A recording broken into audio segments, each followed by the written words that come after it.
Hello friends, competitive ఎగ్జామ్స్కి prepare అవుతున్న వారికి కరెంట్ న్యూస్లో భాగంగా ఇటీవల రిలీజ్ చేసిన అబెల్ ప్రైజ్ ఎవరికి అందిందో తెలుసుకుందాము. అబెల్ ప్రైజ్ని ఇటీవల జపాన్ శాస్త్రవేత్త అయిన మసాకి కాషివారాకి ఇవ్వడం జరుగుతుంది. ఈ అబెల్ ప్రైజ్ని మార్చి 26వ తారీఖున ప్రకటించారు. మే 20న అబెల్ ప్రైజ్ని అందిస్తారు. మసాకి కాషివారాకి 2025వ సంవత్సరానికి గాను అబెల్ ప్రైజ్ని ప్రకటించారు. ఇతను తన యొక్క పరిశోధనలను క్యోటో యూనివర్సిటీలో ప్రారంభించారు. అతను బీజగణిత విశ్లేషణ, రిప్రజెంటేషన్ థియరీకి కృషికి గాను ఈ ప్రైజ్ని ఇస్తున్నారు.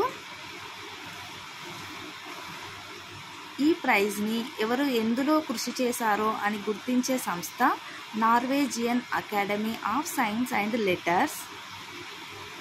అబెల్ ప్రైజ్ అనేది ఒక నోబెల్ ప్రైజ్ లాంటిది, కానీ దీనిని గణితంలో ఎవరైతే ఎక్కువగా కృషి చేస్తారో వారి పరిశోధనలకు గాను గుర్తించి ఈ ప్రైజ్ని అందజేస్తారు. ఈ అబెల్ ప్రైజ్ యొక్క విలువ 7.5 మిలియన్ నార్వేజియన్ క్రోనర్స్, అమెరికన్ డాలర్స్లో 7,20,000 అమెరికన్ డాలర్స్. అబెల్ కమిటీ అధ్యక్షుడిని 4 సంవత్సరాల కాలంకి గాను నియమిస్తారు. అందులో ఉన్న మిగతా సభ్యులను 2 సంవత్సరాలకు నియమించబడతారు. ఎవరైతే ఒకసారి నియమించబడతారో రెండవసారి నియామకానికి అనర్హులు.